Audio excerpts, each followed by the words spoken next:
Good morning, everybody. It's 9 o'clock here in West Michigan on Eastern Standard Time, so we want to get rolling this morning with our adult Sunday school class from Grace Life Bible Church. My name is Pastor Bryan Ross. I'm the pastor of Grace Life Bible Church in Grand Rapids, Michigan.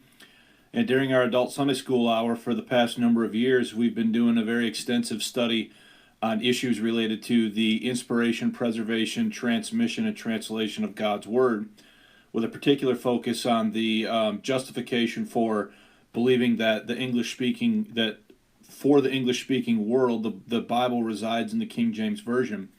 And it's been a real honor and privilege to really get into the meat of this, and we're still in that, and we will be for some time. So if you're looking for a short treatment of that, or just a nutshell, you've come to the wrong spot. We're looking for really understanding in depth what happened with the Bible, how it was inspired, how it was preserved, how it was transmitted through time, and then ultimately the translation process that leads to the King James Bible in English. So we're in the middle of that, and we're going to be looking this morning at Lesson 117. Lesson 117. Now, I've shared, if you're on YouTube, which you are if you're with me right now, in the comments under the video, I've shared a link to the notes. And then I also shared a link in the top of the chat, of the live chat. So if you're going to be following along with me, you're going to want to be opening those notes. The other place that you can find them is if you go to gracelifebiblechurch.com. Under recent sermons at the top, you'll find a link for Lesson 117 where you can get those notes. So again, there's three places where you can find them. You can go to gracelifebiblechurch.com. Under recent sermons, click on Lesson 117. If you're with me on YouTube right now, you can look at the top of the live chat, or you can look underneath in the comments. I've shared a comment that has a link there. So, in fact, I just posted that, so I actually forgot to click comment, so that should be there now. So you should have three options if you are looking to follow along using the notes. So I want to get right into things. Our study today is Lesson 117, the Coverdale Bible, assessing the contents of the first complete English Bible.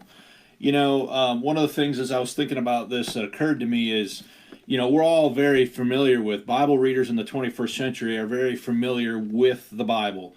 We're very familiar with the way Bibles are set up, with the way Bibles are laid out, with the idea of there being marginal notes, with the idea of there being explanatory introductions at the beginning of books, a table of contents, possibly maps, a concordance, all these kinds of things. As 21st century Bible readers, we just sort of take these things for granted.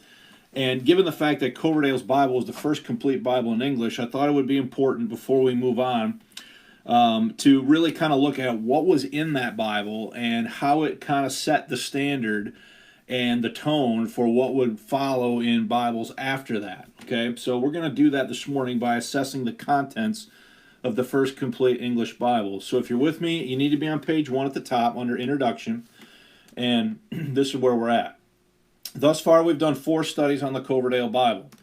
In doing so, we have sought to assess the following aspects of the project. So in Lesson 113, we looked at its impetus. What was it that motivated Coverdale to do this Bible, to translate this Bible? In Lesson 114, we looked at the source, the 5 sundry interpreters that Coverdale used to make his translation, and we tried to evaluate and analyze and assess some things about the source of it. Then in Lesson 115, we tried to look at and assess Coverdale's ability as a translator.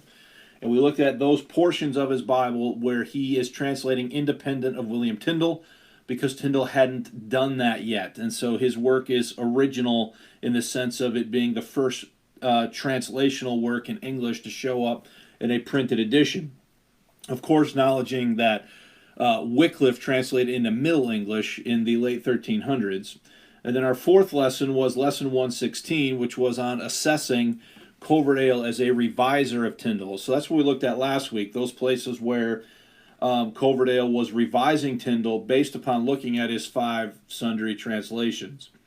So since Coverdale's Bible was the first complete English Bible ever printed, prudence dictates that we spend time looking at its contents since it set the standard for printed English Bibles moving forward.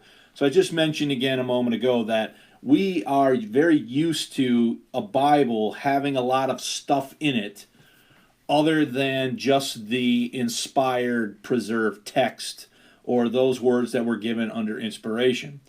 Bible editors, printers, publishers, and so forth have put a lot of stuff, ancillary material, into these Bibles, and that really started a long time ago. It's not necessarily a new development, and that's kind of what I want to look at here this morning. So the trend-setting nature of Coverdale's Bible, though, is most important when it comes to how he handled the Apocrypha. The majority of what we're going to talk about today in this lesson is going to be focused on how Coverdale handled the Apocrypha, and then how his handling of the Apocrypha set the standard for how Protestant translations would deal with the Apocrypha moving forward. So before we get into that, though, I have a few other things that I want to just show you.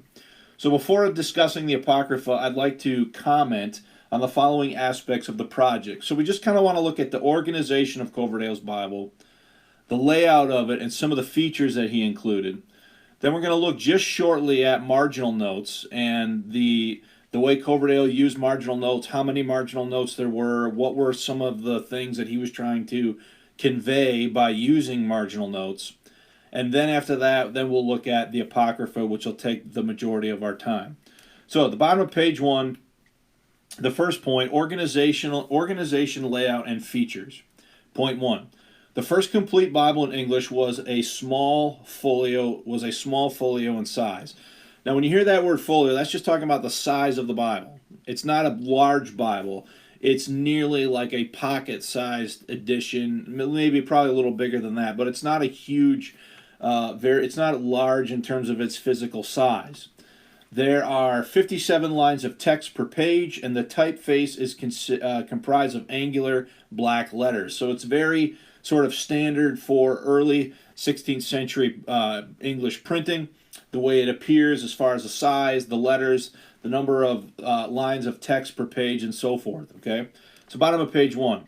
In terms of front material, we've already seen Coverdale's Bible contain the title page. That's number 1. So I've showed you how in Antwerp it was originally printed with a title page that talked about German and Latin, and then in England that got reworked. The stuff about German and Latin was removed, and it just simply talked about being translated into English. So we've already looked at the title page. I'm not going to show you that again. Number 2, we've also already looked at the dedication to Henry VIII. We've looked at that in a couple lessons prior, as well as I talked to you about the prologue, Miles Coverdale to the Christian Reader. So in the beginning of that Bible, you have a title page, you have the dedication to Henry VIII, you have the prologue, Miles Coverdale to the Christian Reader, and then you have the books of the Holy Bible, or what we might call, in our day, a table of contents page, right? So that's the page that tells you, 2 Kings is on page, 156 in a modern Bible. A table of contents page, or a books of the Bible page is what Coverdale called it, okay? So I have here the top page 2. This is the title banner of that.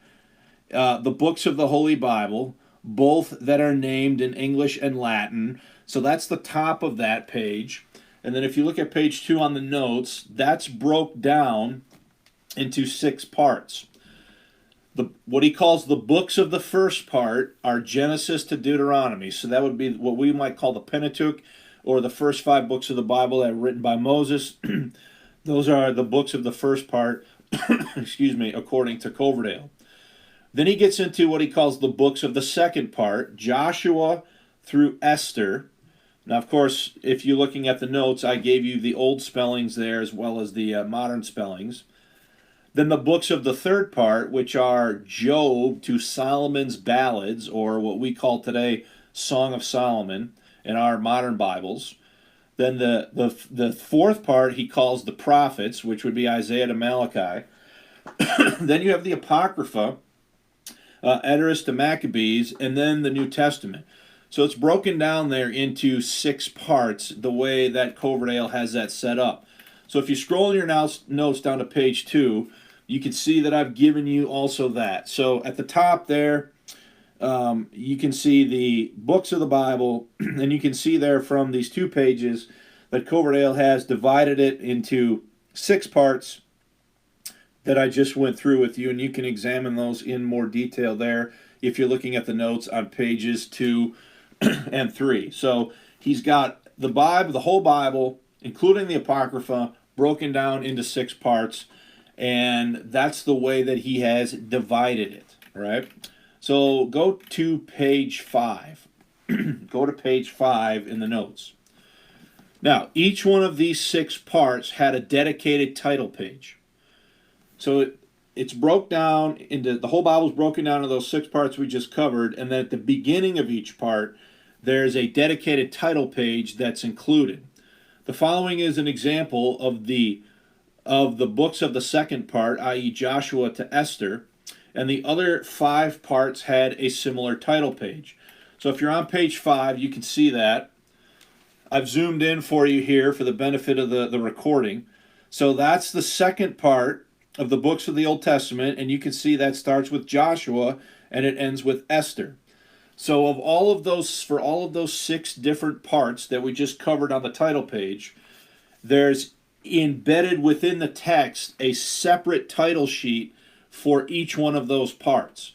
So the books of the first part, the books of the second part, the books of the third part, then there's one for the prophets, then there's one for the Apocrypha, and then there's one for the New Testament. So I didn't show you all of those here because for time and space purposes, but I want you to get sort of just the general overview, the flavor here of what's going on and how Coverdale has this thing organized and set forth for the English reader. Now, again, it's important to just to know that up until this point, what had the English Bible reading community had in terms of a printed edition? Well, they had the New Testament of Tyndale. They had Genesis through Deuteronomy of Tyndale. They had in his 1534 edition some of the readings of Salisbury, some of those Old Testament readings that fit into the liturgical calendar, but they did not have an entire Bible. So it seems to me, as I think about these things, that Coverdale is sort of really trying to introduce the reader here to the Bible, to the way the Bible's structured, to the way the Bible's organized, and thereby giving them the ability to interact with the Bible in a way that they can at least understand some basic things. A lot of the stuff that Coverdale is including might seem to be sort of basic or rudimentary to us today, but at the time, remember that these people had never seen a complete Bible in English. All they had seen is parts of it, sections of it, but never the whole thing together under one cover. So let's go to page 6.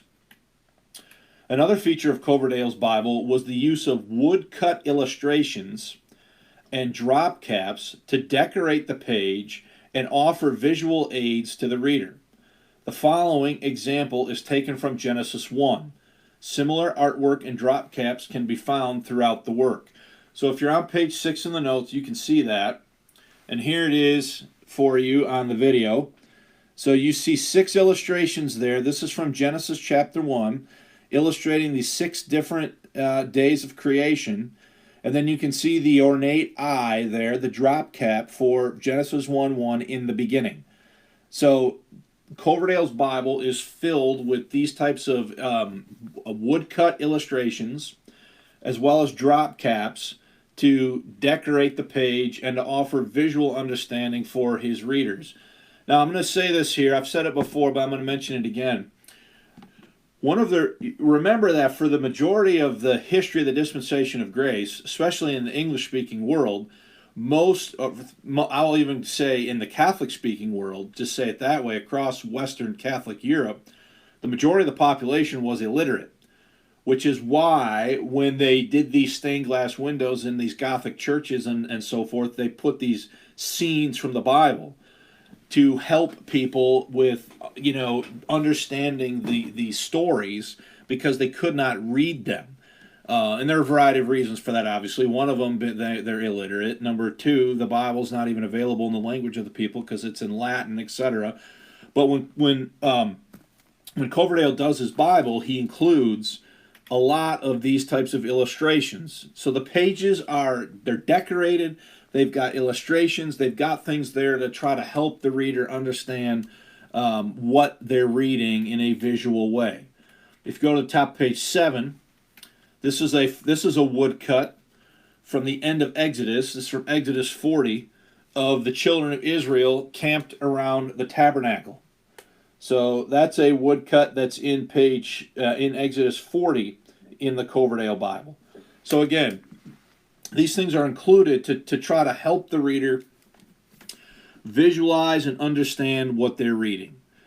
These types of illustrations are all through the Coverdale Bible. If you ever have a chance to look at a PDF copy, you can scroll through and it's interesting to just scroll through it and just look at the things that there are little illustrations, little woodcuts for, as far as helping the reader in that way.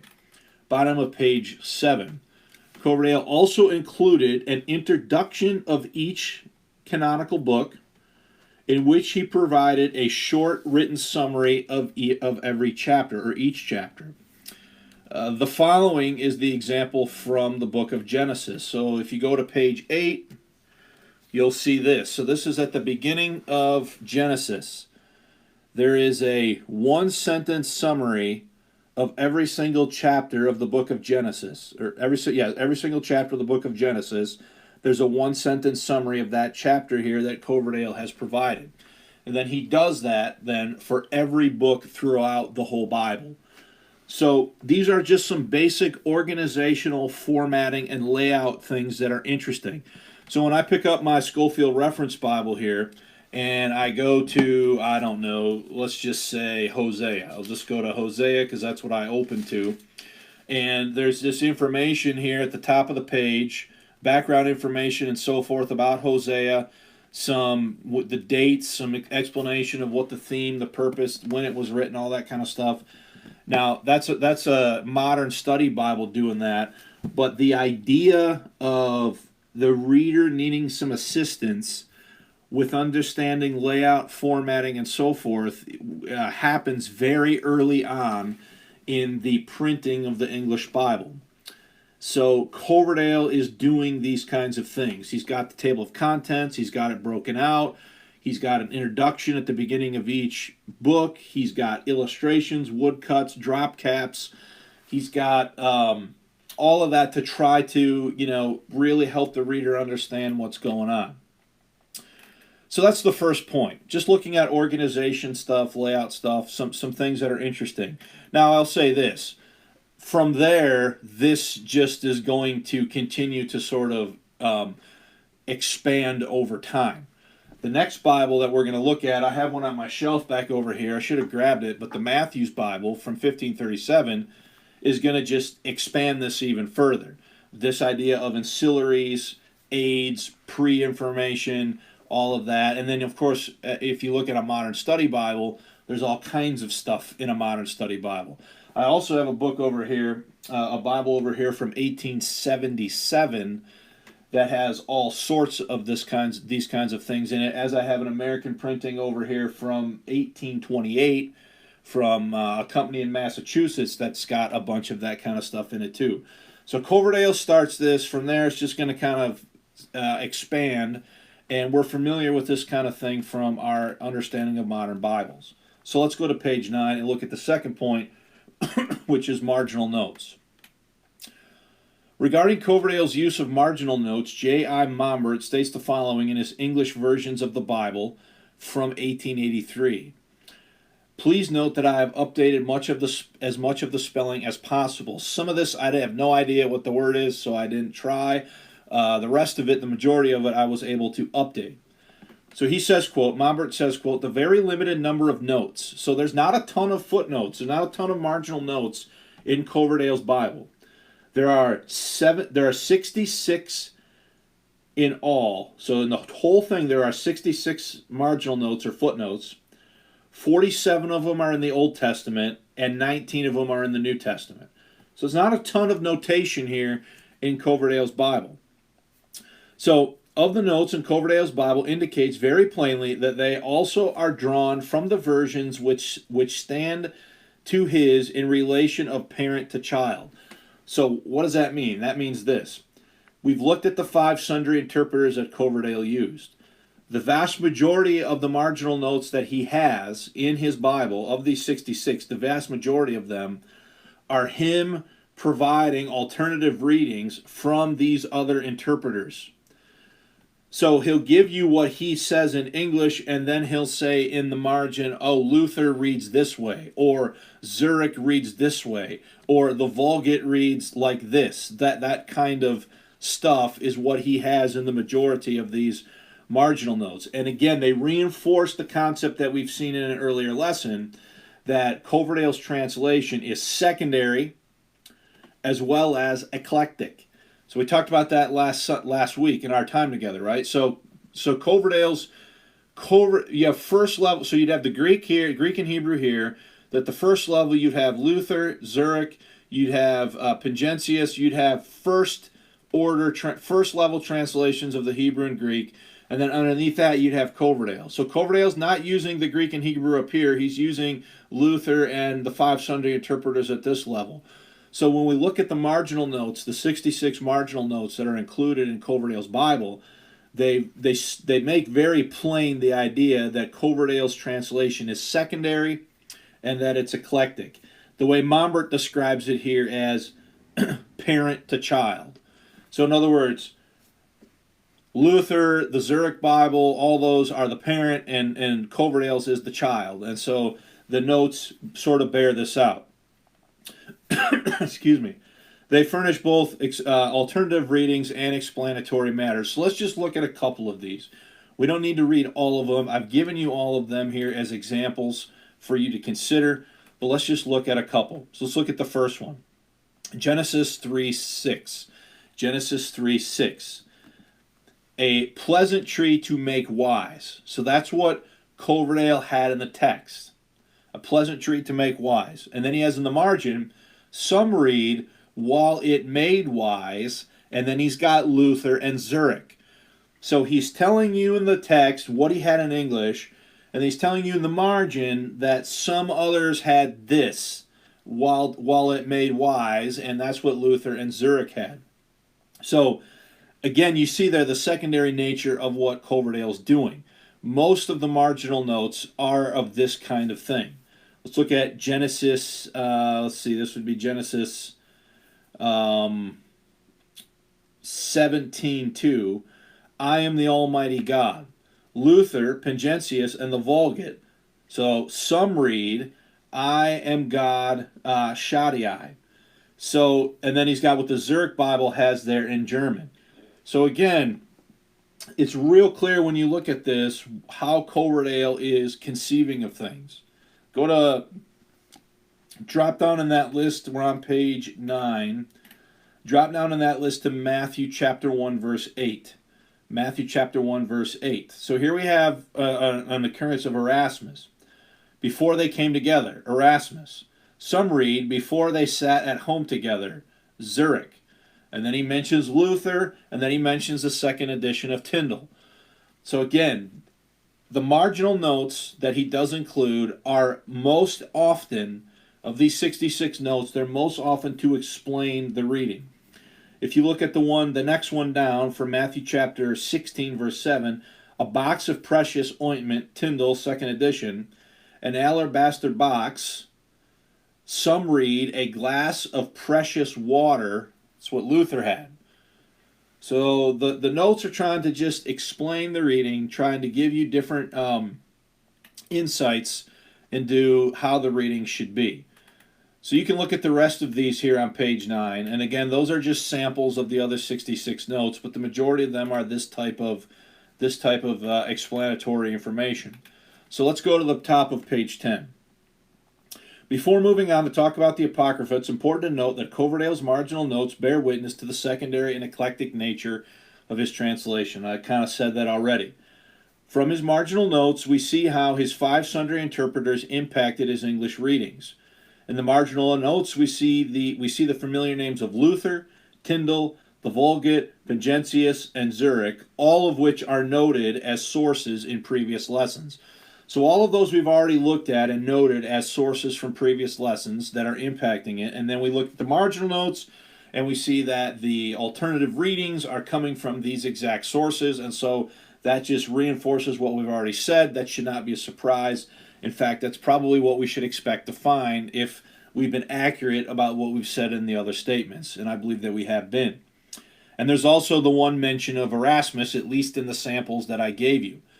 So we see there that he's not really, none of these are really questioning the text and saying, well, it should read this or it should read that. They're just really saying, here's how other people have translated. And that seems to be consistent with what we've understood about Coverdale and his methodology so far. So we got, we've covered now the two smaller points that I want to cover, and we're on page 10. And what I want to get into next is the Apocrypha and how Coverdale handled the Apocrypha. Now, before I get to the notes, I just want to say, when the King James Bible was translated in 1611, it had the Apocrypha in it. Critics of the King James Bible will say, well, the King James Bible can't be without error because it had the Apocrypha in it, and we all know the Apocrypha is not Scripture. And so these are the kinds and sorts of things that people have said, critics of the King James Bible. Well, what we really need to do is understand the history of the Apocrypha in the English Bible. Now, when we get to talking about the King James specifically, when we get to talking about the 1611 edition in particular, I'm going to share with you the thoughts not only of King James himself about the Apocrypha, but also the thoughts of the translators and their attitude towards what they were translating when they were working on the Apocrypha. What I want to cover this morning is the precedent for how the Apocrypha would be handled in the English Protestant Bible that was set by Coverdale as a lead up then to understand later on why the King James translators did what they did with the Apocrypha in the King James. So Coverdale's Bible appears in 1535, 1536.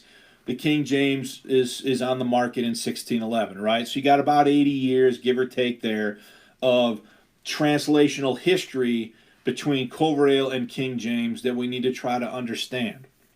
And that's what I want to cover here with this point, or at least try to cover. So, there's some fine print there. Please note that much of the material covered in this section was extracted from my 2012 booklet, The Apocrypha and the King James Bible. So when these notes go live, there's a embedded link here that you can click on.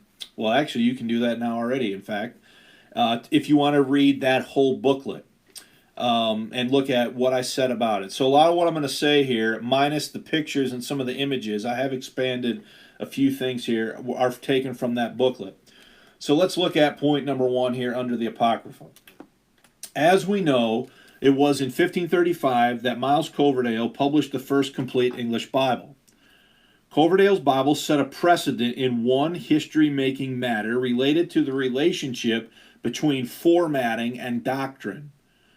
Formatting meaning layout of the Bible, doctrine meaning, what's the Bible teaching kind of thing. In versions predating Coverdale's, the apocryphal books were scattered throughout the Bible and included within the Old Testament, included within the text of the Old Testament, thereby indicating that they possess the same authority as the canonical Old Testament books. So before Coverdale, the apocryphal books were sprinkled throughout the whole Old Testament. They were not subdivided into a designated section, as we're going to see Coverdale did. So by sprinkling them through the Old Testament, the reader is left with the impression that all of these are inspired scripture. By segmenting them into a certain section and calling it Apocrypha, what Coverdale's doing is he is drawing the reader's attention in a very visual way, in a very graphic way, to the fact that these books are not necessarily viewed in the same esteem as these other canonical books. So let's finish this point. The Coverdale Bible was the first to locate the Apocrypha between the Old and the New Testaments. So if you picked up a King James, a 1611 King James Bible, you would find the Apocrypha in a separate section between the Old and the New Testaments. Coverdale is the first one to do that. He is the first one to extract the apocryphal books out of the Old Testament and subdivide them and segregate them into their own section in the Bible, in a printed English Bible. So, Coverdale indicated the secondary nature of the Apocrypha by utilizing two important visual cues. Number one, he set the apocryphal books apart in the table of contents from the rest of the Old Testament. So I want to go back to an image I showed you earlier, right?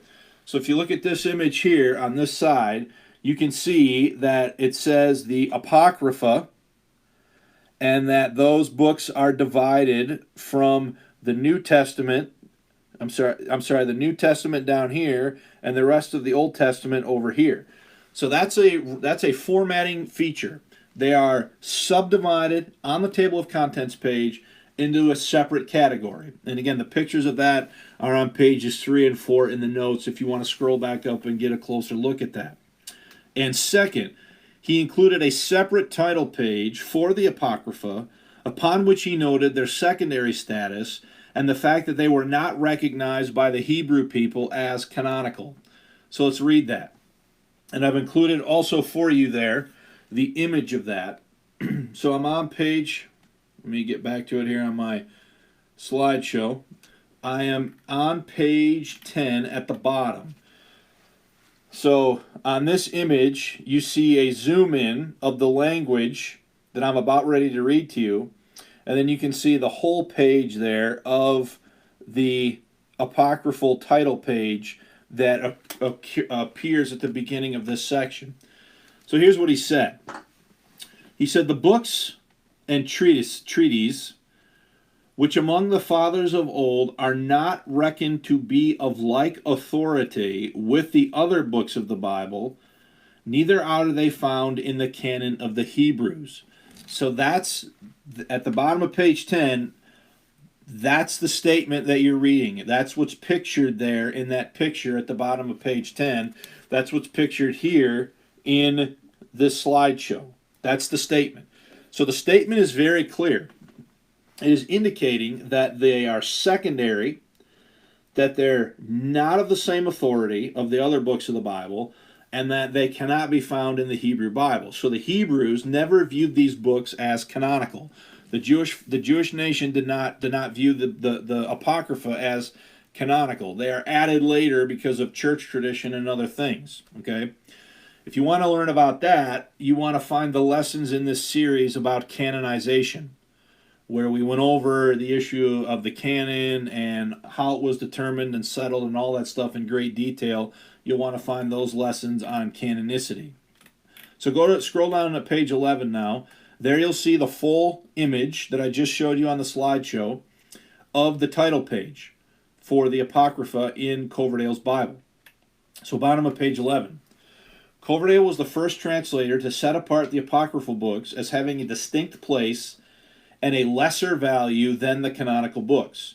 His precedent established the standard format for Protestant English Bibles. So in my opinion, the most important thing that comes out of this first edition of Coverdale is how he chose to handle the Apocrypha, how he formatted it, how he set it up in the Bible. Now eventually the Apocrypha is going to fall out of use. If I go to the store now and buy a King James Bible, it's not going to have the Apocrypha in it, and it hasn't for some time. I'll comment on that here later on. So that's definitely the most important feature of Coverdale's Bible. Now see, that's related to formatting and doctrine, like I said earlier. So on the title page, it's set aside. On the table of contents page, it's set aside into its own section. And then when I get to that section, I encounter this language here and a title page indicating that this was never accepted by the Hebrew people and it's of secondary status. So the formatting of it, the layout of it, indicates something about what Coverdale believes about the contents of it in relationship to the rest of the Old Testament. Still on the bottom of page 11. F.F. Bruce concurs with Donald Brake regarding when the apocryphal books were first placed between the Testaments. Bruce writes, quote, Coverdale's Bible of 1535, following a Zurich Bible of 1524 through 1529, first separated the apocryphal books from the canonical books of the Old Testament and placed them after Malachi, with special introduction of their less authoritative character. I just read that to you. There was one exception. Baruch was still placed before Jeremiah. So there is that one exception. But in a 1537 edition of Coverdale, Baruch was removed from there and placed after Talbot. So, I don't know if you want to call that an error, a printer error, or what have you, but all of the apocryphal books in the original 1535 Coverdale Bible were in this apocryphal section except Baruch. When the 1537 revision of Coverdale came out, it was removed and placed in the Apocrypha under Tobit. So that's kind of what happened with Coverdale and why this is important and why we're talking about it here in this lesson. Page 12. The Matthew's Bible of 1537, which added the prayer of Manassas, as well as the Great Bible of 1539, followed Coverdale's lead in placing the apocryphal books between the testaments. So all the Bibles following Coverdale, the Matthew's Bible, the Great Bible, and as we'll see in a second, the Geneva Bible, they all are placing the Apocrypha between the Testaments and thereby indicating through the format, through the setup, what they believe about those books in relation to the rest of the books of the Old Testament. The Geneva Bible of 1560 prefaced the apocryphal section, and once again between the Testaments, with the strongest statement to date against the canonicity of the apocryphal books. So if you're on page 12, you'll find this image. This image I took from the Apocrypha title page in the Geneva Bible. And there's all that language there underneath this, and it says Apocrypha, the argument. So if you scroll down on your notes to the bullet point underneath that image, this is a modernized spelling of what is stated in that image. It says, these books that follow in order after the prophets unto the New Testament are called Apocrypha. That is, books which were not received by a community consent to be read and expounded publicly in the church, neither yet serve to prove any point of Christian religion, save inasmuch that they had the consent of the other scriptures called canonical to confirm the same. So what they're saying there, what the Geneva translators are saying there, is that no one ever appealed to these books in isolation from other clear statements in the canonical books to prove any point of doctrine.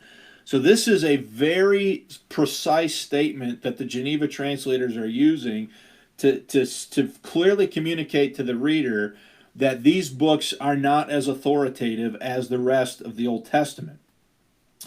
Reading on, or rather whereon they were grounded, but as books proceeding from goodly men, were received to be read for the advancement and furtherance of the knowledge of the history.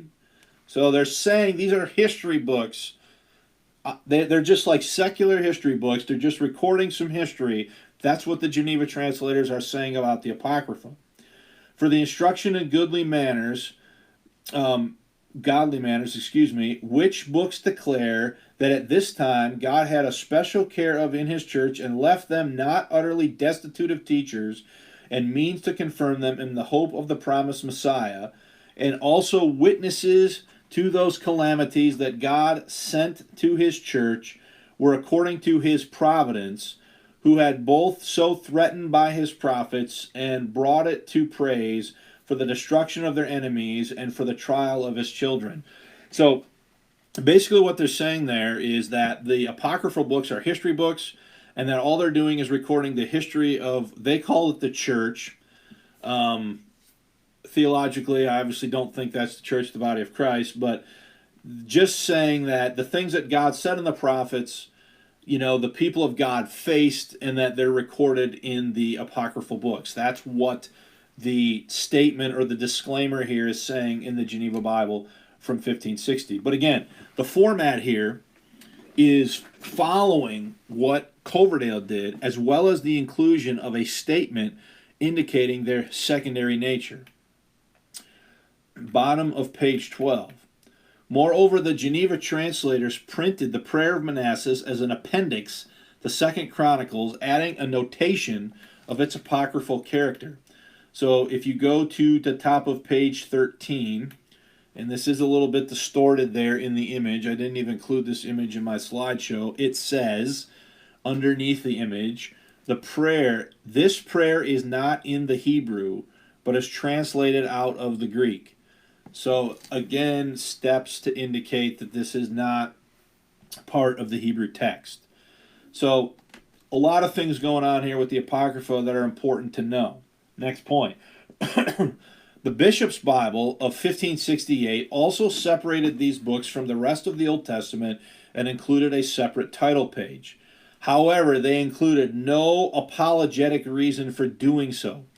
So what we just read here from the Geneva Bible is a whole paragraph defense, apologetic of why they're doing this. The Bishop's Bible set them aside, still set them aside between the Testaments, and included a separate title page, but didn't have any explanation of the reasoning or the rationale for why they were doing that. So this omission angered the Puritan party within the Church of England, which agreed with the Geneva tradition and was against the canonicity of the Apocrypha. So the bottom line is the Puritans, who supported the Geneva Bible, viewed the Bishop's Bible as weak because they offered no apologetic defense of why they were formatting the Bible the way they were. The first Bible to omit the Apocrypha were some copies of the Geneva Bible published at Geneva in 1599.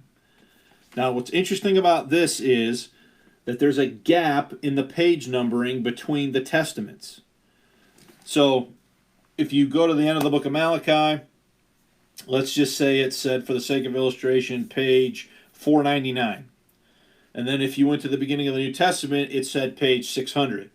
So it skipped 200 pages. So the numbering was just gone, right?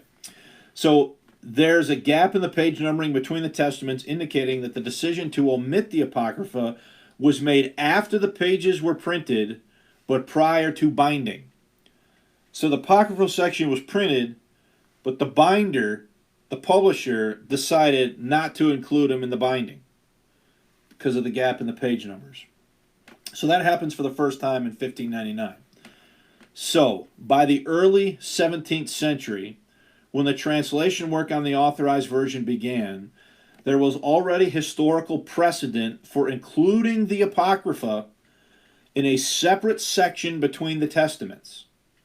Furthermore, Protestants had been using this device to put forth their beliefs that the apocryphal books were not inspired since the Coverdale Bible of 1535.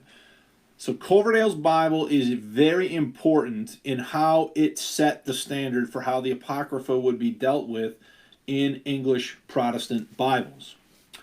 Consequently, so I'm still on page 13, consequently the King James translators were merely following the standard Protestant practice of the day as to how to handle the Apocrypha in the English Bible.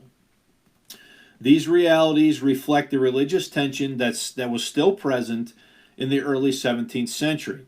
So when the King James translators do their work in the early 17th century, and they do it in the manner and the process in which they did, where they put the Apocrypha between the Testaments, they are simply following what had been the precedent for nearly 80 years for how to handle this, and the one who set that precedent was Coverdale. So I'm still on that same point. These realities reflect the religious tension still present in the early 17th century. The Church of England, so that would be the Anglican Church, the bishops, retained the custom of reading from the Apocrypha in public worship services during certain seasons of the year.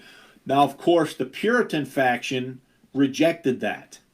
The Puritan faction was the faction that supported the Geneva Bible with a strong statement against the Apocrypha, whereas the Anglican Church, the bishops of the Anglican Church, didn't have that strong language. They still thought that the Apocrypha was useful and read from it in public worship during certain times of the year at the time that the King James Bible was published. Now, think about that. If the king's putting his authorization on the King James Bible, you're going to have the Apocrypha in the King James Bible, because that was what was done at the time. And if the king is the head of the Anglican Church and the Anglican bishops think that the Apocrypha is still important to be read during, public worship at certain times of the year, then lo and behold, you're going to have the Apocrypha in the King James Bible. But it's included in such a way so as to indicate, again, its secondary non-canonical status, non-inspired status. So the King James Bible came out in 1611. Look at the next point. In 1615, so about 4 years later, Archbishop Abbot, this would have been Bancroft's successor. Bancroft was the archbishop who, under King James, set up the rules for the King James translation. So Abbot is Bancroft's successor. Abbot forbade any printer from issuing a Bible without the Apocrypha on pain of 1 year's imprisonment. So here you have the Archbishop of Canterbury saying, if you print a Bible without the Apocrypha in it, we're going to sentence you to jail time for 1 year if you do that. So obviously no printer is going to do that. They're going to include it. I mean, why would they subject themselves to that type of imprisonment and punishment at that time? So for the early history, the printed history of the King James text, at least, the Apocrypha is there. Now, let's look at the next point. An edition of the Geneva Bible published at Amsterdam in 1640 omitted the Apocrypha deliberately. So this is the first printed Bible that we know of to deliberately omit the Apocrypha.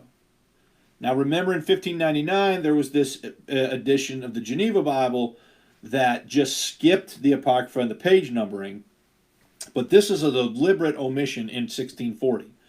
It was not simply the binders doing this time. The defense of the omission was inserted between the testaments. So how do we know that this was intentional on the part of this Amsterdam publisher? We know that because this following, top of page 14, there's a statement, there's an apologetic statement inserted there where the Apocrypha should have started, according to all the precedent in English Bibles up to this point. And so they insert the following apologetic statement. Top page 14, quote, "The omission was in line with the prevailing tendency in England at this time, where in 1644 Parliament ordered that the canonical books only should be publicly read in church. This tendency was reversed after the Restoration." So there's a lot of politics going on there in England with the English Civil War and so forth that I don't have time to get into, but all of that's affecting the politics of the English Bible. So I'm just going to say it this way for now. I'll explain more of this later when we get to it. But sometimes King James advocates have this idea that when the King James Bible rolled off the press in 1611, that the entire English-speaking world was like, oh, finally we've got God's Word in English. And they just immediately stopped using the Geneva Bible and stopped using the Bishop's Bible and stopped using any of the predecessors of the King James. That's not true.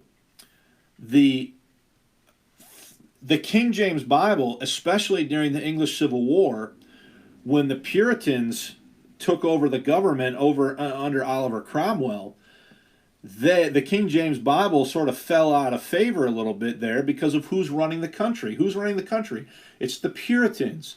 It's the guys who didn't like the king. And so if they're running the country, their preferred Bible, the Geneva Bible, is going to be the Bible that is going to be, the most highly promoted and so on and so forth. Well, eventually they lose and the monarchy is restored in the Restoration, and the King James Bible is going to have an ascendancy, but it did not immediately happen.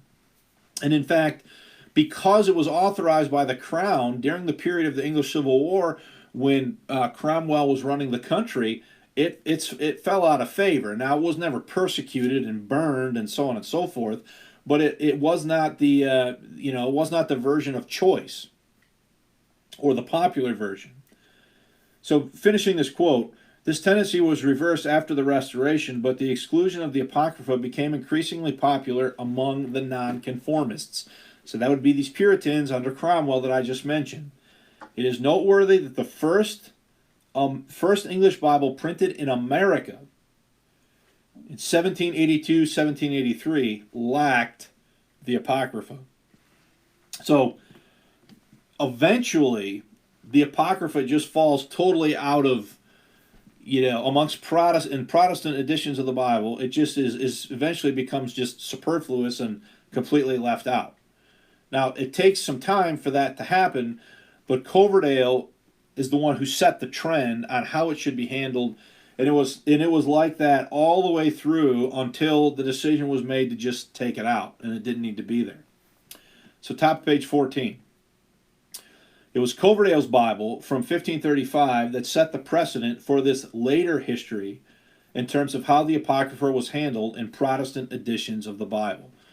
So, I hope that makes sense to you. I am going to go back here and just check the live stream, see if there were any comments or questions. A lot of hellos and greetings and this sort of thing. I'm not necessarily seeing any questions there.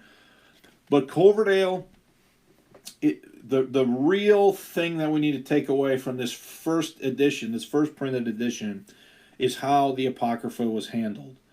And that's really the key. And the point I was just making, I'm going to elaborate and show you the documentation, but the King James Bible, after it was printed during that period of English Civil War, really was secondary, at least under the Puritan reign, to the Geneva Bible.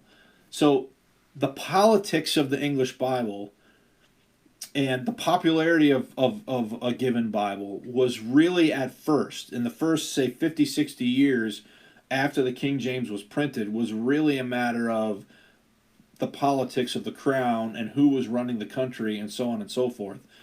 Eventually, the Apocrypha becomes viewed as superfluous. It falls out of printing. People stop using it.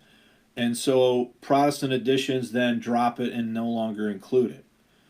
Now, you can obviously go to and still buy a Catholic Bible. And if you buy a Catholic Bible to this day, you'll still find the Apocrypha in it. And you'll find the Apocrypha not in a segregated section, but you'll find it all through the whole Old Testament. And so we need to acknowledge, at least in this case, that Coverdale's influence as far as formatting and doctrine when it comes to the Apocrypha is quite significant and important in the history of the English Bible. So that brings me to the end of what I want to cover in relationship to Coverdale. We've talked about the impetus of Coverdale's Bible. We've talked about the source. We've looked at him as a translator. We've looked at him as a reviser. And now we've looked at his first edition and how it influenced Bible organization, printing, formatting, and layout, especially in relationship to the Apocrypha, and how that set the trend then for all these other English Bibles that would come later, including the King James. So next Sunday, assuming I have sufficient time to finish a lesson, which I'm a little bit hesitant on whether I will, because I also have to finish the church survey of the saints for how to restart church, which I'm prioritizing this week as more important than a Sunday school lesson. But if I get a Sunday school lesson done for next week, we will be looking at the Matthew's Bible, which is the next Bible that followed Coverdale. And there's some things we want to note about that as we continue to look through these things. So I hope that you're finding this stuff interesting. I hope it's not boring. I hope it's not like, when are you going to end this kind of stuff. I hope that you are definitely digging into really trying to get a handle on what was going on here, the history of it, and how we later on are sort of the recipients of these things in a historical sense. So, with that said, I'm going to end the lesson and sign off. We'll be back around 10:30 with the main Sunday morning message, which is going to be continuing our study in the book of Colossians. This morning we're going to be looking at Colossians chapter 1, verse 19, and the doctrine of fullness, and what that is, and how that should impact us in our thinking as believers. So, thanks for tuning in for this Sunday school class. I'll be back on. See you in about a half an hour. Thanks for your time.